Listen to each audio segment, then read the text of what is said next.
Anitha Kuppusamy Viha YouTube channel அன்பர்கள் அனைவருக்குமே அன்பான வணக்கம். நம்முடைய YouTube சேனல்ல தொடர்ந்து பல பதிவுகளை பார்த்துக்கிட்டு வரோம். இன்றைக்கு இந்த பதிவுல ஆடி பெருக்கு சிறப்புகள் மற்றும் ஆடி பெருக்கு வழிபாடு வீட்டிலே எப்படி செய்ய வேண்டும் என்கின்ற தகவலை பார்க்க போறோம். அதற்கு முன்பாக இன்றைக்கு பிறந்த நாள் மற்றும் திருமண நாள் காண இருக்கின்ற அனைவருக்குமே என்னுடைய வாழ்த்துகள். உங்களுடைய வாழ்க்கையில நீங்க அனைத்து நலங்களும் வளங்களும் கிடைக்கப்பெற்று நீடூழி வாழணும்னு நான் அம்மன் கிட்ட பிரார்த்திக்கிறேன். இந்த காணொளியை காண்கின்ற அனைவருக்குமே இந்த நாள் இனிய நாளாக அமையட்டும்.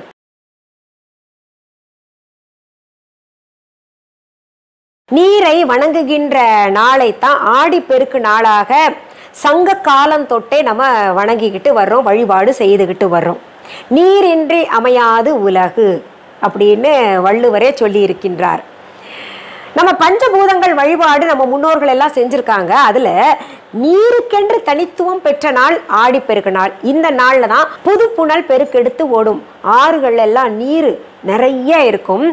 ராஜராஜ சோழன் காலத்திலிருந்தே இந்த ஆடி பெருக்கு நாள்ல அந்த ஆற்றுக்கு நீர் வர்றதுக்காக தூம்புகளை எல்லாம் திறந்து விடுவாங்க. அப்போ அந்த ஆடி பெருக்கு நாள்ல என்ன பண்ணுவாங்க, மக்கள் எல்லாம் ஆற்றங்கரையோரம், அதுவும் காவிரி ஆற்று கரையோரமாக போயிட்டு அங்க நீரை வழிபடுவார்கள். இப்பெல்லாம் காவிரி ஆற்றுலேயே நீர் இல்லாம வத்தி கிடக்குது. அதனால காவிரி ஆற்றங்கரையில எல்லாம் நம்ம வழிபாடு செய்யறதுக்கு போக முடியாது. இருந்தா கூட நீர் தும்புகளை திறந்து விடுவாங்க, கொஞ்சம் நீர் இருக்கும்.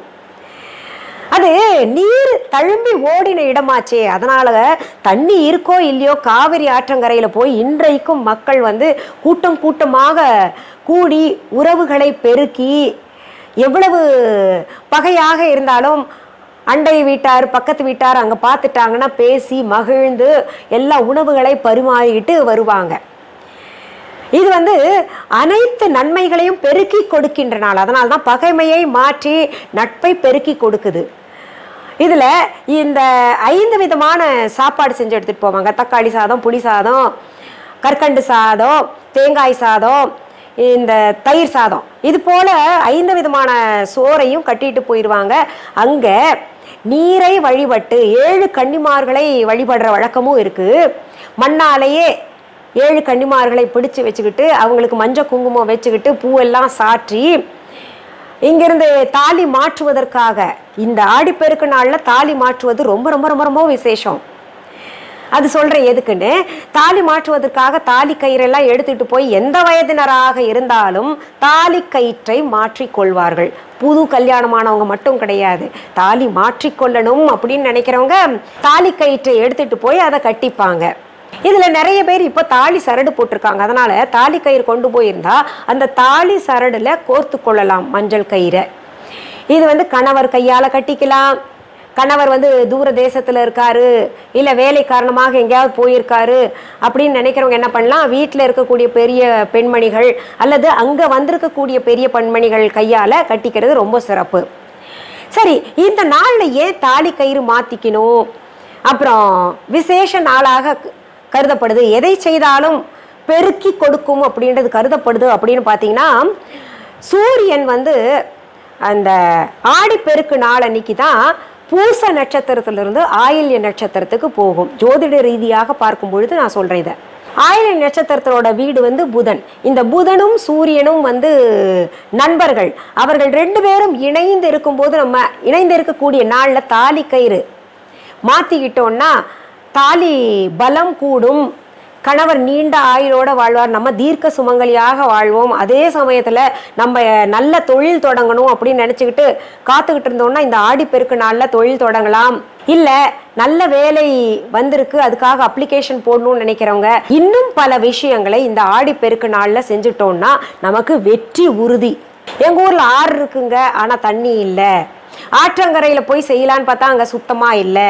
இல்லை எங்கள் ஊர் ஆற்றங்கரையில் போனால் நான் தனியாக தான் போகணும், எல்லாரும் அங்கே கூடுறதில்ல அப்படின்னு நினைக்கிறவங்க வீட்டிலேயே இந்த ஆடிப்பெருக்கு வழிபாட்டை மேற்கொள்ளலாம். எப்போவுமே இந்த நீர் தாயாக சொல்லப்படுது, நெருப்பு தந்தையாக சொல்லப்படுது. அப்போது இந்த தாய் யாரு, பராசக்தி தான். அந்த பராசக்திக்கு இந்த நீருக்கு நம்ம வீட்டிலே வழிபாடு எப்படி செய்யணும்னா, காலையிலேயே எழுந்து வீட்டை மங்களகரமாக வச்சுக்கணும். நான் பல முறை சொல்லிட்டேன். வாசலில் கோலம் போடுங்க, வீட்டுக்கு உள்புறம் வெளிப்புறம் எல்லாத்தையும் சுத்தம் பண்ணிட்டு, பூஜை அறையும் சுத்தம் பண்ணிக்கிட்டு, அங்கே இருக்கின்ற தெய்வங்களுக்கெல்லாம் பூச்சூடி மஞ்சள் குங்குமம் வச்சு இல்லை சந்தனம் குங்குமம் வச்ச பின்னாடி என்ன பண்ணும், ஒரு சொம்பு நிறைய தண்ணி எடுத்துக்கோங்க. அன்னைக்கு நம்ம வீட்டு தண்ணி தான் காவிரியாகவும் கங்கையாகவும் கோதாவரியாகவும் வைகையாகவும் நம்ம நினச்சிக்கணும். இப்படி அந்த வீட்டு தண்ணியை, உண்மையும் அதுதானே மூலாதாரம், அங்கிருந்து தான் நமக்கு தண்ணி ஆரம்பிச்சது. அதனால அந்த தண்ணி துளி கூட இல்லாமல் போகுமா என்ன?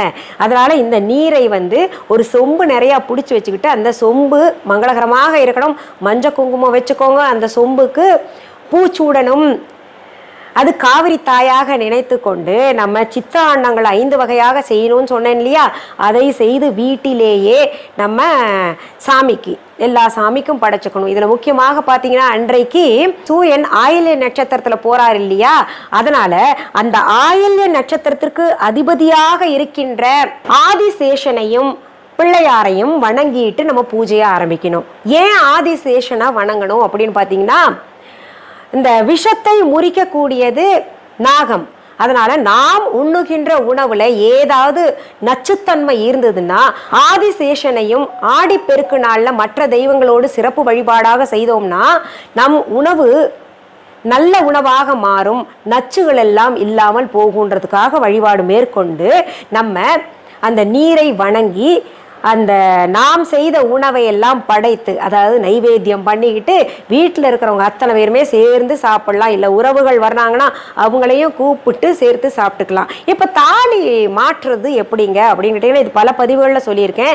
வீட்டிலேயே கணவர் கையால் கட்டிக்கலாம், இல்லை வீட்டில் பெரிய பெண்கள் மூத்த பெண்கள் இருந்தாங்கன்னா அவங்க கையால் கட்டிக்கலாம். அப்படி இல்லைன்னா அக்கம் பக்கத்து வீட்டில் யாராவது இருந்தாங்கன்னா அவங்க அந்த பெண்மணிகள் கையால் கட்டிக்கலாம். அதாவது வயசில் மூத்தவங்களாக இருக்கணும், அவங்க ஆசிகள் வழங்கக்கூடியவர்களாக இருக்கணும். அது பார்த்துக்கோங்க, நல்ல மனசு இருக்கணும், அப்புறம் வயசுல மூத்தவங்களாக இருக்கணும். இல்லை வீட்டுக்கு யாராவது உறவினர்கள் வர்றாங்கன்னா அவங்க கையால் கூட நீங்கள் கட்டிக்கலாம்.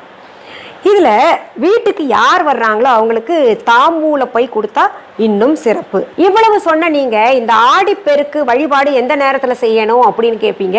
முடிஞ்சால் காலையில் செய்யுங்க, இல்லாட்டி மாலையில் கூட செய்யலாம். இந்த தேதி சொல்லுங்களேன் அப்படின்னு கேட்குறவங்களுக்காக சொல்கிறேன். ஆடிப்பெருக்கு வருகின்ற ஆகஸ்ட் 3ஆம் தேதி, அதாவது ஆகஸ்ட் 3 அன்னைக்கு ஆடிப்பெருக்கு நாள். இது 2022 இயற்கான பதிவு. இதெல்லாம் சொல்ல வேண்டியதாக இருக்கு, இல்லாட்டி எப்போ ஏதுன்னு சொல்லலையே அப்படின்னு கேட்பீங்க. இப்போ திடீர்னு நெத்தி நிறையா விபூதி குங்குமம் எல்லாம் பூசிட்டு உட்காந்துருக்கேனே அப்படின்னு கேட்பீங்க. என்னன்னா, பிரதோஷத்துக்கு பக்கத்தில் சிவன் கோயிலுக்கு நம்ம வழக்கமாக பிரசாதம் செஞ்சு கொடுப்போம். அதாவது எது வேணா, கேசரி செஞ்சு கொடுக்கறது, புளி சாதம், இந்த மாதிரி எது வேணா செஞ்சு கொடுப்போம். அந்த பிரசாதம் வந்தது, அதை நெற்றியில் பூசிட்டு மீண்டும் தொடங்குறேன் நான். சரி, இப்போ விஹா ஆன்லைன் பற்றி சொல்லக்கூடிய நேரம். புதிதாக வரக்கூடிய சப்ஸ்கிரைபர்ஸ் விஹா ஆன்லைன் பற்றி தெரிஞ்சுக்கணுங்கிறதுக்காக நான் ஒவ்வொரு பதிவுலையும் சொல்லிக்கிட்டு வர்றேன். விஹா ஆன்லைன் என்பது எங்களுடைய ஆன்லைன் ஷாப். இது வரைக்கும் யாராவது Viha online shopping app download பண்ணலைன்னா தம்ப்நெயிலில் கொடுக்கப்பட்டிருக்கின்ற விஹா ஆன்லைன் என்கின்ற ஸ்பெல்லிங் பார்த்துட்டு டெக்ஸ்ட் பண்ணுங்கள், டவுன்லோட் பண்ணிக்கோங்க. அப்படியே புரியலன்னா டெஸ்கிரிப்ஷன் பாக்ஸ் ஓப்பன் பண்ணுங்கள், அதில் விஹா ஆன்லைன் ஷாப்பிங் ஆப்க்கான லிங்க்ஸ் தரப்பட்டு இருக்குது. அதை தொட்டிங்கனாலே அழகாக டவுன்லோட் பண்ணுறதுக்கான அங்கே எல்லாமே காமிக்கும், அதை டவுன்லோட் பண்ணிக்கோங்க. இது தவிர viha.online என்கின்ற இ-காமர்ஸ் வெப்சைட்டும் நாங்கள் நடத்திட்டு வர்றோம்.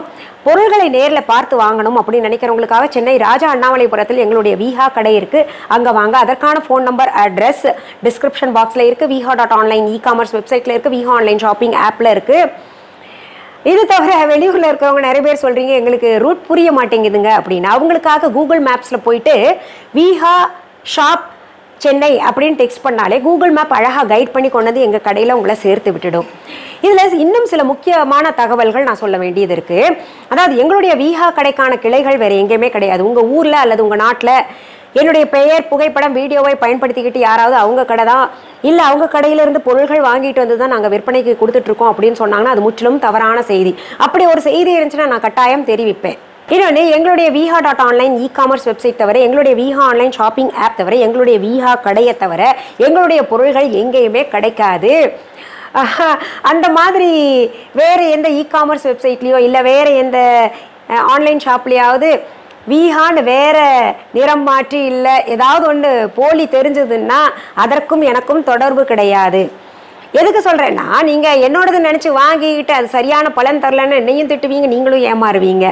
இது போன்ற போலிகளை தவிர்க்கிறதுக்கு தான் நம்முடைய Viha online shopping app download பண்ணி வச்சுக்கோங்க. திரும்ப திரும்ப நான் ஒவ்வொரு பதிவுலையும் சொல்லிக்கிட்டு இருக்கேன். சரி, நீங்கள் கமெண்ட்ஸில் கேட்கக்கூடிய கேள்விகளுக்கு நான் பதிவுகளாக கொடுத்துட்ருக்கேன். அதனால் கமெண்ட்ஸில் உங்களுக்கு எது போன்ற பதிவுகள் தேவைன்னு டெக்ஸ்ட் பண்ணுங்கள். கொஞ்சம் வர்றதுக்கு கால தாமதமானா கூட என்ன திட்டாமல் பொறுத்துருங்க. கட்டாயம் பதிவுகளாக நான் தருவேன். மீண்டும் அடுத்த பதிவில் சந்திக்கும் வரை நன்றி, வணக்கம். அன்பான வாடிக்கையாளர்களே, உங்கள் விஹா ஸ்டோரில் பூஜை பொருட்கள், சிலைகள், ராசிக்கற்கள், வாஸ்து பொருட்கள், விதைகள், பாரம்பரிய அரிசி வகைகள், சிறுதானியங்கள், ஆர்கானிக் பொருட்கள், மூலிகை எண்ணெய், மளிகை பொருட்கள், மரச்செக்கு எண்ணெய், மரப்பொருட்கள், வெள்ளி ஆபரணங்கள், கிஃப்ட் ஆர்டிகல்ஸ், காட்டன் மற்றும் பட்டு புடவைகள், காட்டன் சுடிதார்கள், பட்டு பாவாடை, குழந்தைகளுக்கான விளையாட்டு பொருட்கள், ஹை குவாலிட்டி இமிடேஷன் நகைகள், வீட்டு உபயோக பொருட்கள், ஜூட் பேக்ஸ், ஹேண்ட்மேட் சோப்ஸ், அழகு சாதன பொருட்கள், சிறுதானிய பிஸ்கெட்டுகள், ஹோம் அப்ளையன்சஸ், இன்னும் பற்பல பொருட்கள் விற்பனைக்குள்ளது. விஹா ப்ராடக்ட்களை நீங்கள் வாங்க விரும்பினால் அது எங்களுடைய viha.online வெப்சைட் மற்றும் சென்னை ராஜா அண்ணாமலைபுரத்தில் உள்ள எங்கள் விஹா ஸ்டோரில் மட்டுமே கிடைக்கும் என்பதை தெரிவித்துக் கொள்கிறோம். வேறு எந்த ஆன்லைன் வெப்சைட்களிலும் விஹா ப்ராடக்ட்கள் விற்பனைக்கு கிடையாது என்பதை நீங்கள் கவனத்தில் கொள்ள வேண்டும். எங்கள் விஹா ஸ்டோரின் விலாசத்தை கண்டறிய கூகுள் மேப்ஸில் விஹா ஸ்டோர் என்று டைப் செய்தால் வழியை கண்டறியலாம். www.viha.online வெப்சைட்டிலும் விஹா ஸ்டோரின் அட்ரஸ் உள்ளது.